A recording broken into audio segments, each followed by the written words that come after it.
See, as soon as I got to the hospital, the nurses told me I'm lucky to be alive. 3 weeks later, I get a blood clot in my chest. Nearly killed me. And now I'm back. They don't call me the king of the north for nothing. Watch this. What's up YouTube? So this video is going to be quite a long VFX / After Effects breakdown of the Bugzy Malone M.E.N. III music video that I co-directed recently.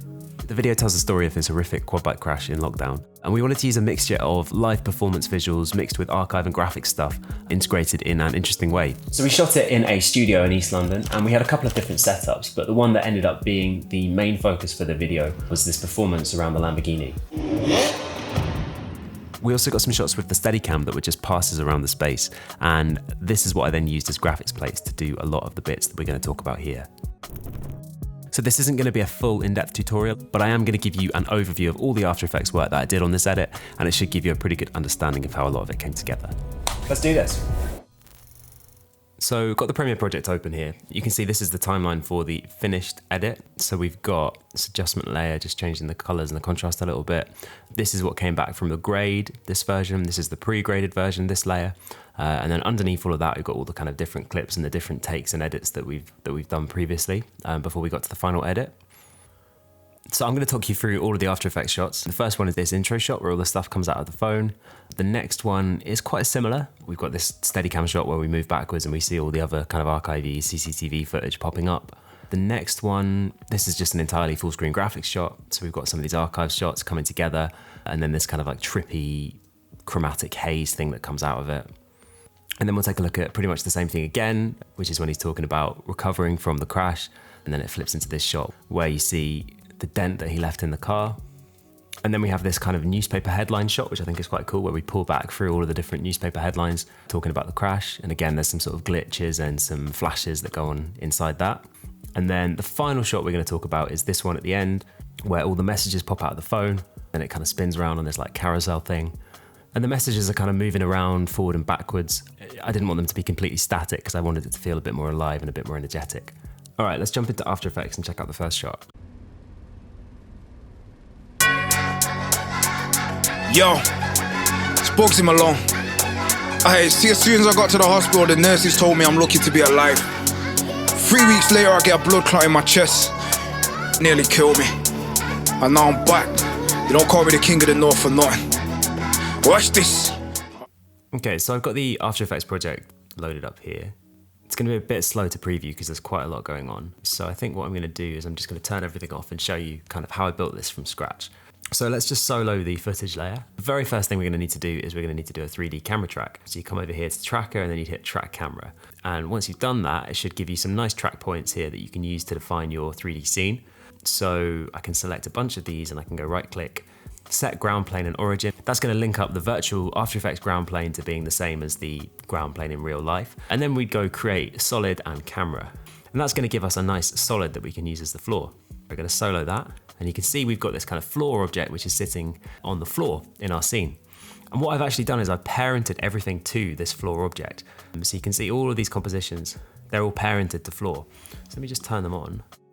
And then if I hit rotation on floor, you can see I can sort of spin this around.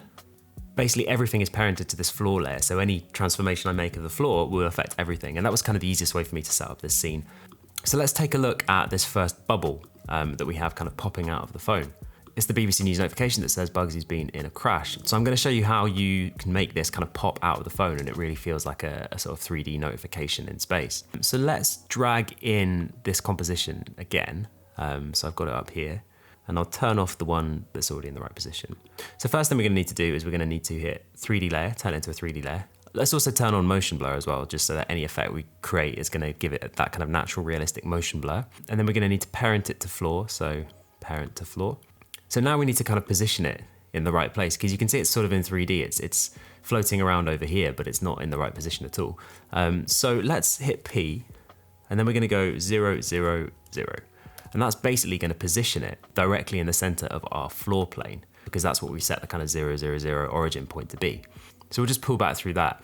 You can see it's not really moving the way that we want to. What we want is we want it to be attached to the phone. We want that position point to be where the phone is in 3D space. And there would have been a really easy way of doing that if I go into the footage layer again and I hit 3D camera track. If we'd had some sort of track points on the phone, I could have just created a little null or something like that, and then I could have used that to position my notification. But unfortunately, there's not enough information in the phone for me to be able to do that. So what I had to do is I had to position it kind of manually, unfortunately. Play that through, you can see we've got this phone notification sort of stuck on top of the phone. So the next thing I'm going to do is show you how to make it kind of pop out the phone.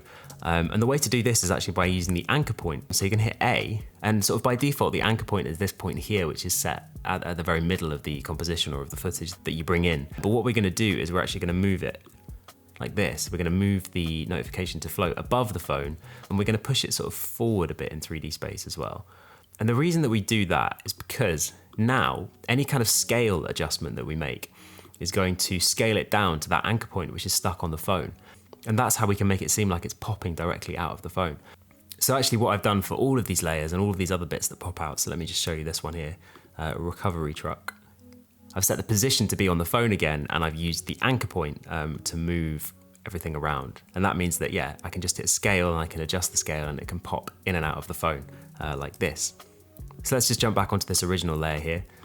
So you can see it pops out of the phone like that. And it also does this little bounce as well. And the way I've done that is in the scale parameter. And I've used this really cool little expression called ease and whiz. So if I just turn that off, so if I just play that through, you can see it scales up in a linear way. Not very exciting, not very cool. But with this little expression, I just highlight the keyframes and I'm gonna use back.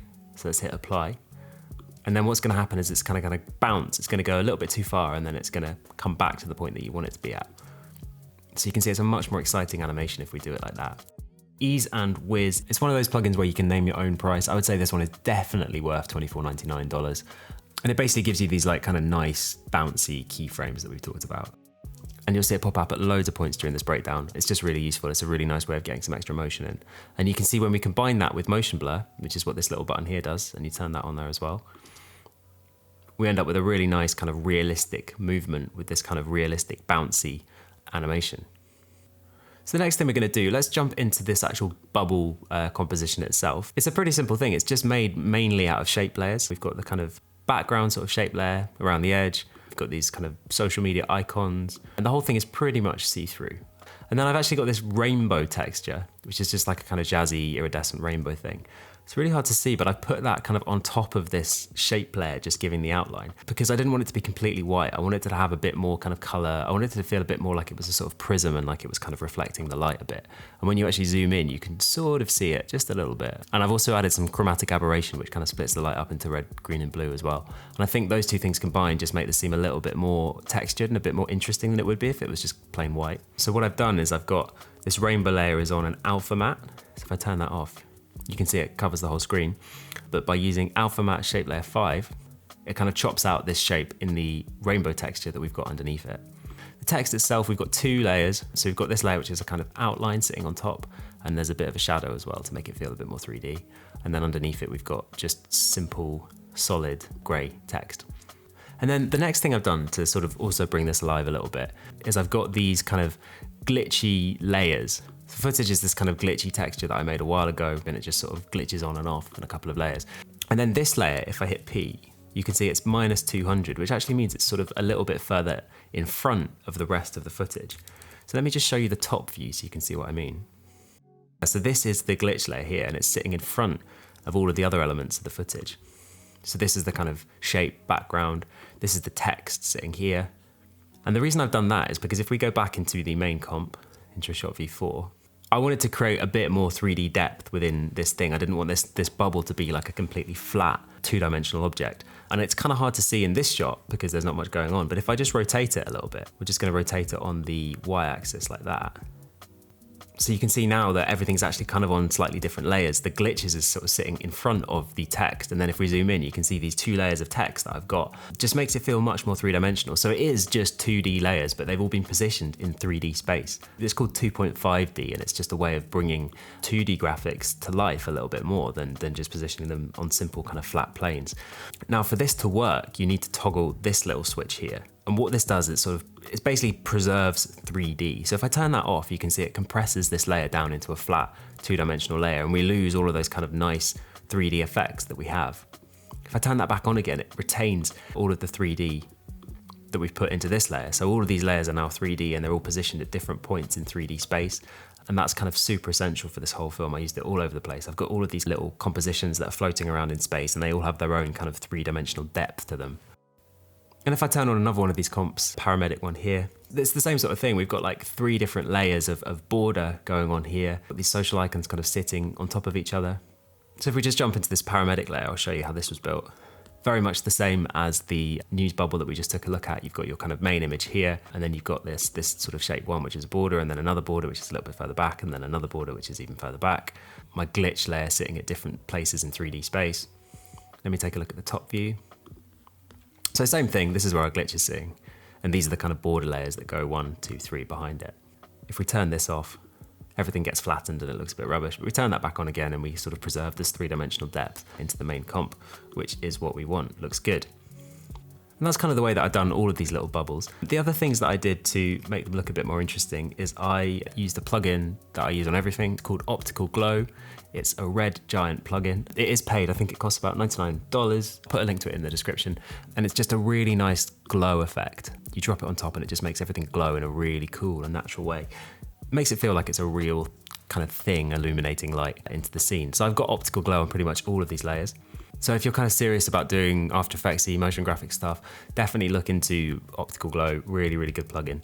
And then the next thing I've done is I've also got a chromatic aberration. I think this is another free plugin, I might be wrong. I'll drop a link to it in the description as well. And what this does is it basically splits up the red, green, and the blue channels. So you can see here, this is with the plugin on. If I turn it off, everything gets much more clean and straight. Because in real life, nothing is ever perfect. So that's why I like to add stuff like this, like a little aberration, just to split up the colors a bit and make it seem just that bit more real. The final thing I've done to all of these bubbles is I've got a displacement map on them. And what the displacement map does is it makes the whole thing kind of glitch into life. So you can see as the thing kind of jumps in, it's looking a bit glitchy and a bit fuzzy, and that's being caused by this displacement map. So I'll turn that off and you can see. The displacement map uses a layer, and in this case, the layer is called Screen Glitch Free Stock Footage. I've actually shared this texture before in one of my other tutorials. I think I shared it in my animated photos tutorial. So if you want to download this texture, you can grab it there. And it's just a glitchy layer that just goes like that. You don't even need to have it on. It just sits there off at the bottom of the whole composition. And then when it comes to the displacement map, you just select this layer as the source for your displacement map, and then you can, change these values to see how much it's going to displace it by. And you end up with this cool displacement. You probably want to go stretch map to fit, actually, and then it will cover the whole of the composition that you're displacing. I should have probably done that for this. Anyway, so I've done that on all of the different layers. So they all kind of glitch into life. Let me just show you another one. I'll show you bike.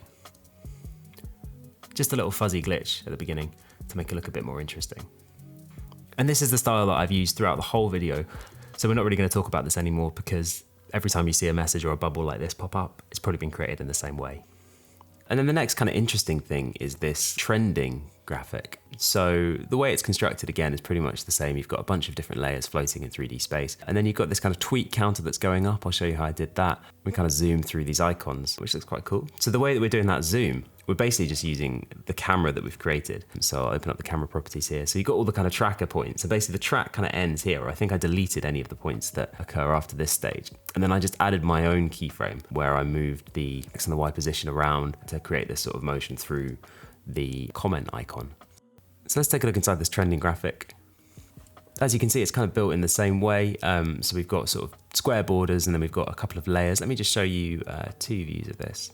So we've got all these sort of various layers sitting in front and behind each other. And then the thing I think that's quite interesting about this one is the way that the heart icons and these kind of share icons vibrate and pulsate, because I wanted to make it feel like the comments and the notifications are kind of continuously coming in.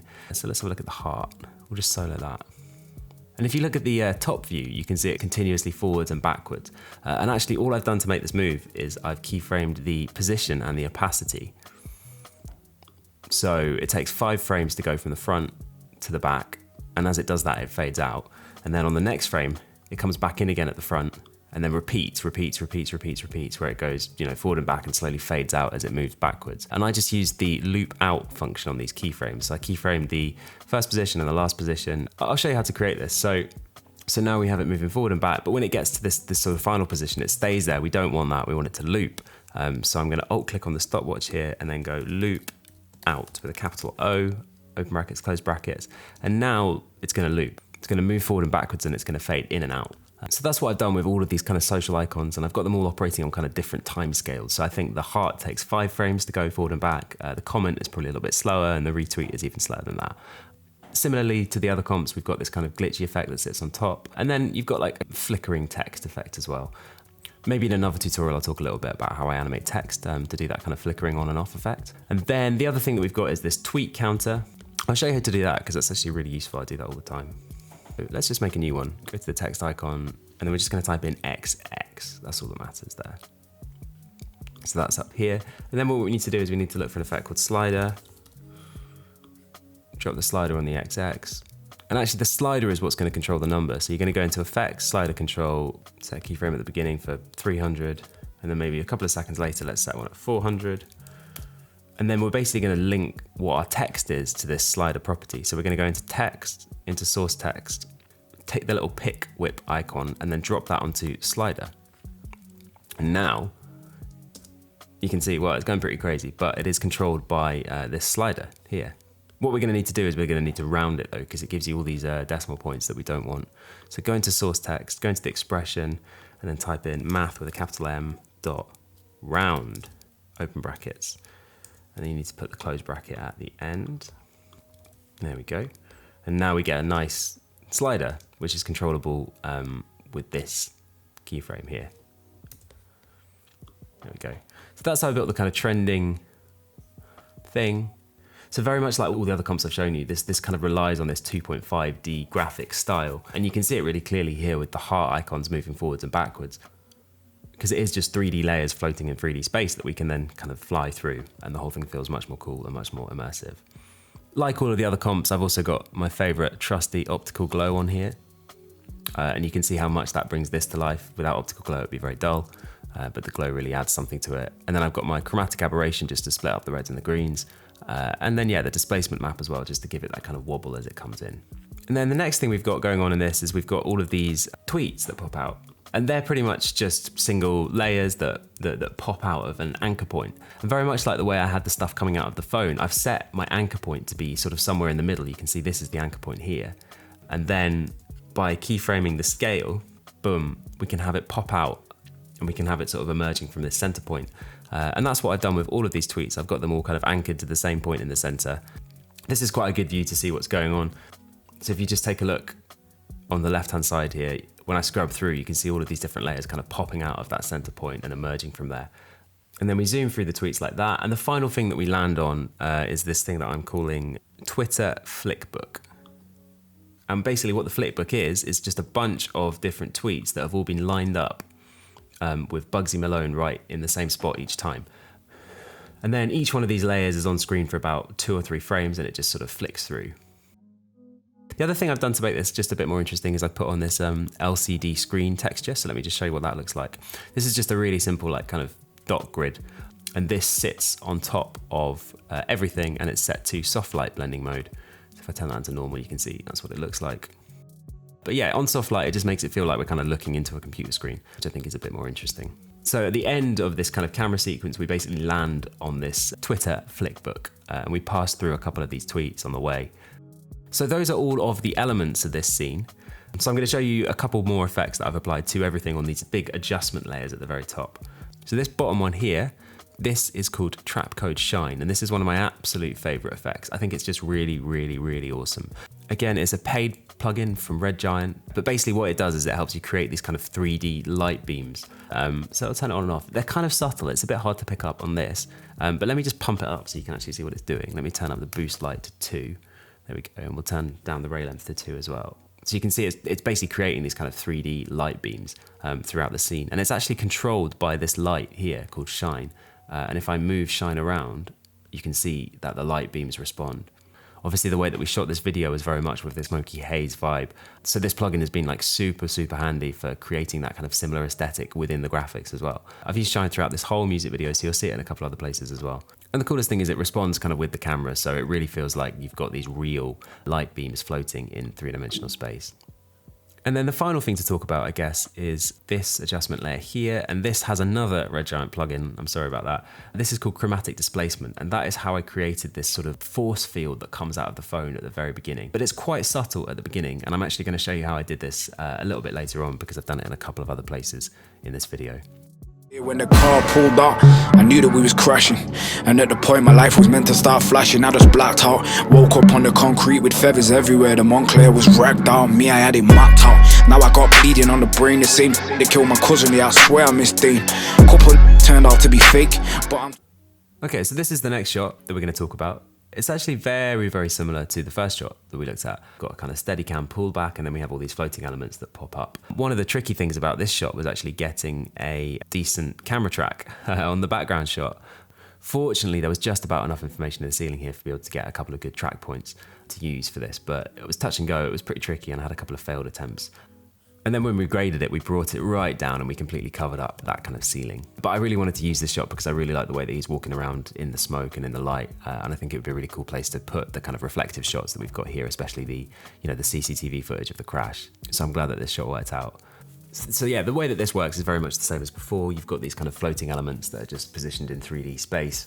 And then what I've done is I actually really like the way that I had the kind of messages and the hearts in the trending thing that I showed you earlier falling off and disappearing into the background. So I've created that with the border as well. So if we just jump into this composition, so yeah, you can see basically what happens as I scrub through is these layers just sort of descend and fall off backwards and keep going infinitely pretty much. And the way that I've done that is exactly the same as before. So you keyframe the position at the start and then you keyframe the position at the end. And then by the time it gets to the end, the opacity is down to 0. And then we just use that loop out function. So the whole thing loops over and over. So much like before, we've got this shine effect as well. So it's making these icons really glow, and it's really like pulling out the highlights and making it feel like there's light beams coming out of them. And I think one of the reasons this shot works quite well is because we actually do have a light source over on the edge here. So what I needed to do with my virtual light is I needed to position that in exactly the same place. And then the light beams that are created by the shine effect end up kind of shining in the same direction and feeling like they're coming out of that light source over here. So this shine effect is probably most obvious up here. You can really see these beams being created. And I also set these layers to like 95% opacity. So you can see a little bit of the line and the floor here and a little bit of the frame behind. And that's pretty much it for this shot. I think if you understand what was going on in the first shot, then you'll understand what was going on here. But it's a nice effect, it's something kind of cool to try out and a cool way to float archive shots and graphics in three-dimensional space. Give it space on the hospital bed, the morphine on me tripping, giggling at nothing, into reminiscing. Crash doing 70 without wearing a helmet. Believing God or not, there's no denying a blessing. Alright, so this next shot, you might recognize a few of the things already. We've got our shine effect, we've got our optical glow going on. Just going to go draft 3D as well, because it's just going to make it much easier to preview this shot.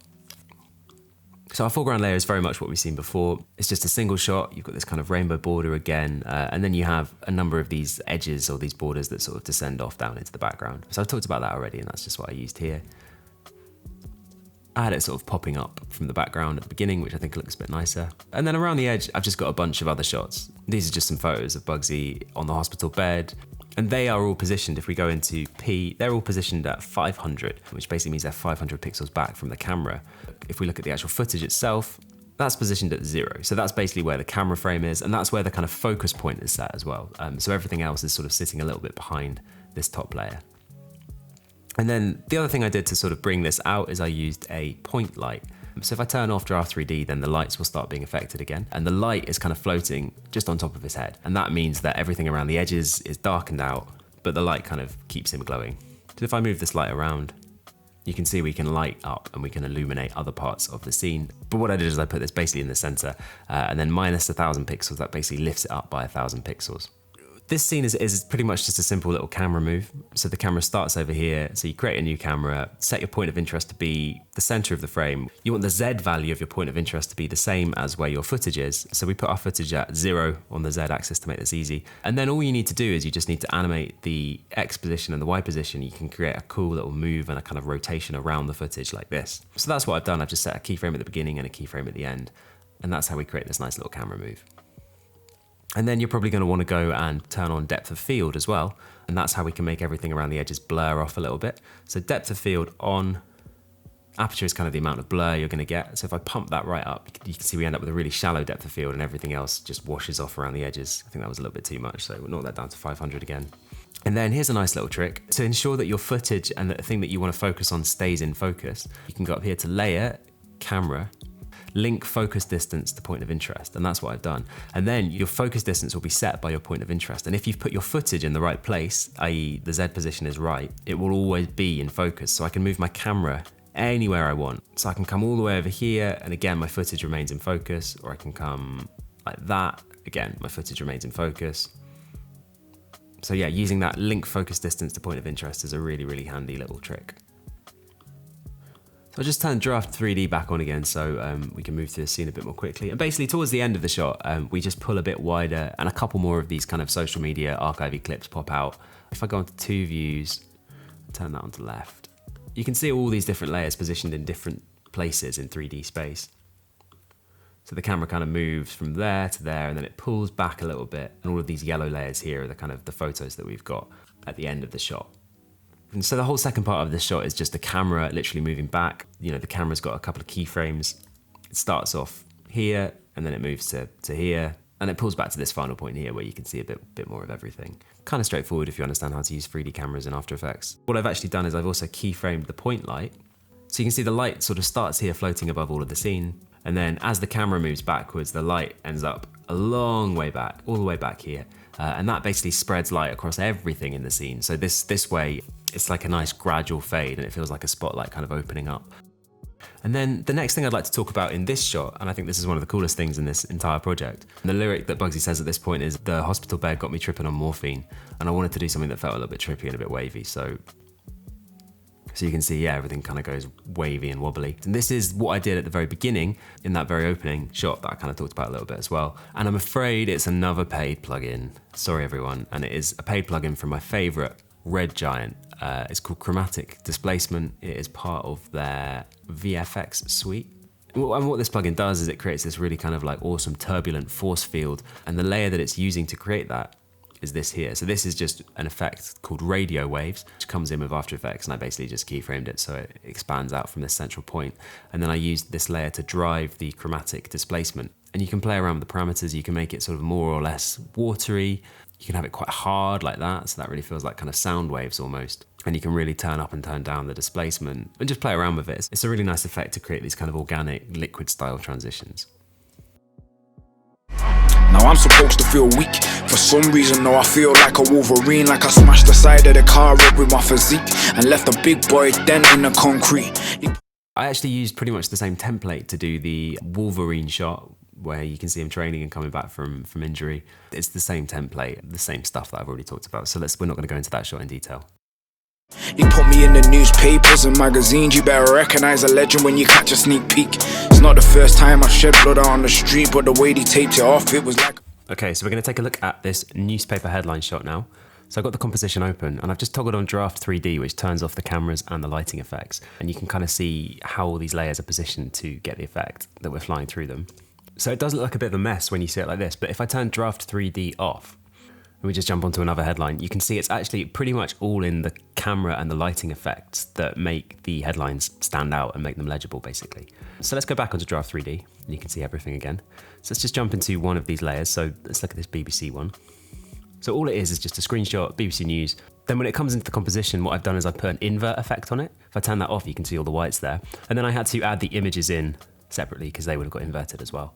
And we didn't want that. And then if you put the inverted layer on normal blending mode, you can see it blocks everything out behind it. But if I use a lighten blending mode, it makes everything else behind it visible. And that's the way that all of these layers work. So let's just jump into 2 views so you can see how these layers are stacked up. So we've got our camera, which is basically moving through the whole scene. Starts here, pulls back, pulls back, pulls back, pulls back all the way through all of these different layers. And these layers are all spaced out evenly in Z space. I think there's 1,000 pixels in between them. So the base one standard is at 0 on the Z axis? So 0, 1,000, 2,000. Let me just show you the keyframes in the camera then. So we've got our point of interest this time is actually moving. So it's starting on 0 on the Z axis, which is this first image here. And then when we get to the end of the sequence, the point of interest ends up at -6,000, which is this top layer here, the BBC layer. And basically the reason this effect works is because I keyframed the point of interest to move between, the bottom layer and the top layer. It sort of passes through all the other layers on the way. And kind of just like before, we can move around our position so we get a bit more of an interesting angle. But fundamentally, because where the camera is looking is controlled by the point of interest, anywhere that we have the position, this is going to work. And then I've added in just a little bit of Z rotation as well, so that the layers don't stay completely straight on screen. When we turn Draft 3D off again, we're going to start seeing the depth of field. So depth of field is super important to this. Again, I've got my focus distance linked up to my point of interest. So at the beginning, when we're point of interest is on this bottom layer here, we're focused in on it. And likewise at the end, when our point of interest is on this BBC layer, we're focused in on it as well. And actually, if we just look at the little camera graphic, the focus distance is this kind of like intermediary rectangle that you see here. And that's just going to pass across all of the different layers on its way to the top. So that means these layers are going to kind of come in and out of focus, which is basically what we wanted to achieve. And I've got quite a large aperture. I've got 700 pixels of aperture, which basically means everything else that's not in focus is just going to fall off and disappear. And then the final trick that I've used to sort of highlight the specific layers is this light. So just take a look at this light on the left-hand pane here. So you can see as I pull the camera back, the light is moving back with it. And then what I've done is I've written out a little expression, and this expression is basically taking the X, Y, and the Z position of the point of interest, which is kind of what the camera's focusing on, and then it's just moving it 1500 pixels up above that on the Z axis. So you can see the light is always 1500 pixels above what we're looking at, just casting light on that layer and not very much elsewhere. And if we just jump into the light settings, you can see the radius of the light is 1500 pixels, so it's basically going to cast light in a 1500 pixels circle around it, and then the fall off is 1000 pixels beyond that. So once you get more than 1000 pixels away from that 1500 pixel circle, there's going to be no light cast at all. And that just means that this light is going to illuminate mainly the layer that we've got the point of interest on, and a little bit behind it and a little bit in front of it. But once we get to the top of the tree up here, there's basically no light being cast on any of these other layers because they're outside of that 2500 pixel radius. So if I turn back off Draft 3D, you can see how much difference this light is making. And then in terms of other stylization that I've got going on, of course, I've got my optical glow, which is adding just a nice bit of glow to this layer. I'll turn it back on again. You can see the difference that makes. And then finally, my favorite effect, trap code shine. I think this is quite a nice way of tying together newspaper articles. It's something that often comes up in documentary style edits. So it's definitely a good technique to have up your sleeve.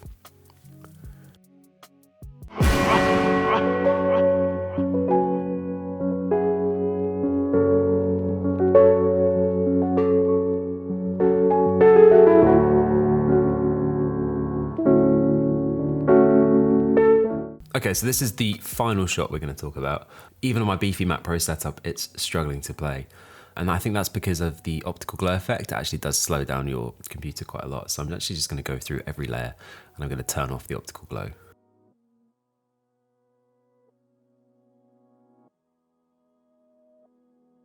So now it's slightly easier for us to actually watch this. It's still quite slow, and that's just kind of one of the things about working in one of these complicated After Effects compositions, is that the more layers you've got, especially when you're dealing with 3D layers moving around in 3D space, it just becomes really fiddly and it takes forever to render, it takes forever to preview. So the messages themselves, let's just have a look at this one. So these are some of the screenshots that were sent to Bugzy after his crash. So I just threw them into the composition. I just sort of trimmed out the bit that I wanted using a mask. And then I used an invert to turn the whites into black. And then I set the blend mode to add, and that's basically just makes the black see-through, and it means that we can see through this message and we can read it. The thing it does mess up is the emojis, so these hands end up going blue. And if I'd taken more care, I probably would have gone in and I would have changed the emojis to being, the right color. So what we've got is about 15 or 20 of these different messages floating around, and they're all kind of centered around this circle. And pretty much in the same vein as what I've done before, I've actually set the anchor point to be in the center of this circle. So if I click on any one of these layers, you can see this anchor point is right here in the center. Anchor point is in exactly the same spot each time. So if I keyframe the scale, I can bring it down into that center point, and I can have everything kind of popping out of that center, which is exactly what I wanted. I'll just show you how I kind of constructed this from scratch then. So if we go back down to the basic footage, which is this layer here, again, we need to do a 3D camera track at the very beginning. It gave us all of these different points. And then what I did is I created a plane on the phone like that. And then I right click and I created solid and camera. And then that solid became my kind of track of the phone. And you can see I've got the kind of anchor point here sitting right in the center of the phone, which is where I wanted it. And then If I turn that off, I basically parented all of these different layers to this track solid. Any adjustment that I make to this solid here will affect all of the layers above them. So everything is fixed onto this one solid. And that's how I created the kind of rotation and the spin, because if I open up the rotation of this solid, all that I'm actually doing is I'm just spinning this, this track solid at the bottom, and it means that we can focus in on any message that we want just by turning it round. I also found by keyframing the X and the Y, we can sort of tilt it and we can move it around like that. So because everything is positioned sort of around the edge of this circle, the Z axis is what's gonna show us a different message each time, but we can add some kind of nice effects by giving it a bit of a tilt, like this. And then the other thing that I've done on this Z axis is I've got my ease and whiz expression on again. So if you look at what happens when we go through one of these transitions, you can see that it spins, a little bit too far, and then it comes back and it lands where we want it to be. And I just think that looks really nice on this kind of rotating carousel effect. Let me just show you how I've positioned all of these different messages then. So if we go into 2 views and we take a look at the top. So you can see, all of these things are just positioned around a circle.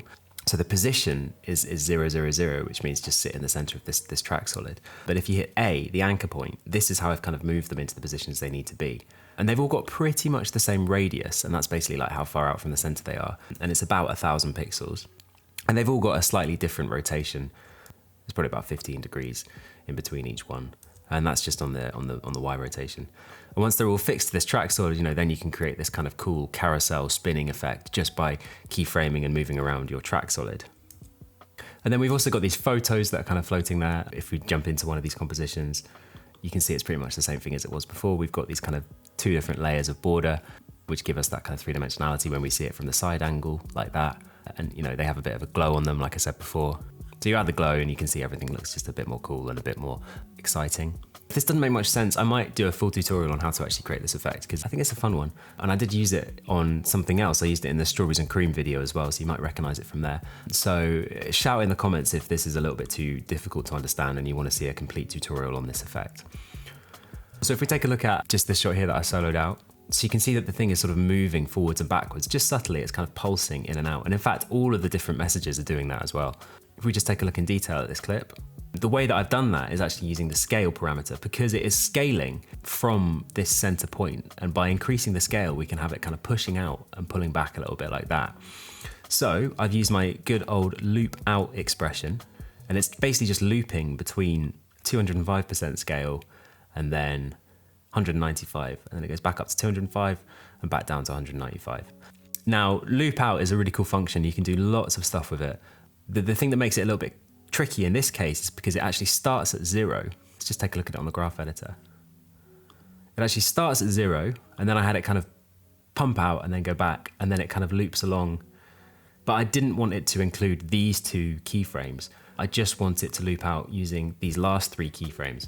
So the cool thing about loop out is you can set which keyframes you actually want it to loop. So if we go into the expression, you've got loop out type equals cycle, which just means go backwards, forwards, backwards, forwards, backwards, forwards. And then number of keyframes equals 2. And what that does is it counts back from the last keyframes, 1, 2, and it says loop all of these ones here. So if I set that to, let's set it to 5, and you can see the difference. So now it's gonna pop out, it's gonna do the little bump, and then it's gonna go back in and pop out again, because it's looping all of these keyframes, which is not what we want. So we'll set that to 2, and that's basically back how it was. And that just creates this kind of bulge, this like pulsing forwards and backwards. And I've got that on all of the different layers, and they're all happening at slightly different times. Now, if we take a look at the overall stylization, if I just turn motion blur on again, motion blur is super important to this effect, because as the thing's moving around, everything goes a little bit blurry. It just feels way more natural. So a nice little trick with motion blur, and something that can actually happen and that often makes things look bad. You can see all these layers have gone a little bit blurry because the thing is moving and it's spinning at this point.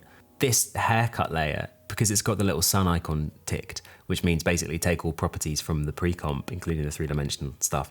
It will also take the motion blur sort of setting from the pre-comp as well. So if I turn that off, or if I don't have it set on these layers here, you can see if we go back to that frame, so now it should be nice and blurry like all this other stuff, but it's not. It's quite crispy because it hasn't inherited this motion blur property.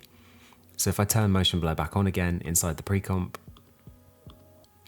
And then we go to this frame, you can see now it's gone nice and blurry. So yeah, it's important if you're using this little sun icon and you're doing the whole 2.5D stuff that I've talked about, you need to also make sure that all of the motion blur toggles are on inside all of your pre-comps as well.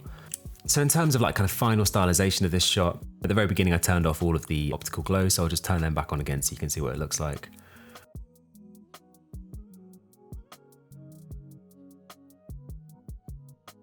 Again, trap code shine really works well in this shot. We've got our shine light, which is sitting in the very, very center of this circle. Let me just make it a little bit more clear just so you can see what's going on. So we've got these kind of beams coming through the messages, radiating out from the center, which I think looks really, really nice. And then finally, I also put on this kind of black rectangle just sitting on top of the phone, just to cover up the, the light. It was a bit distracting. And then I added another kind of alpha glitch layer sitting on top of the phone and another one on top of that. And then these two layers will just kind of decorate the phone itself and make it look a little bit more interesting. So that is it for this video. I hope you enjoyed it. It's been a bit of a long one. If there are bits that you didn't understand, then shout me in the comments and I will consider making another tutorial based on one of these specific shots in some more detail. If not, hit like, hit subscribe, and I'll see you for the next one.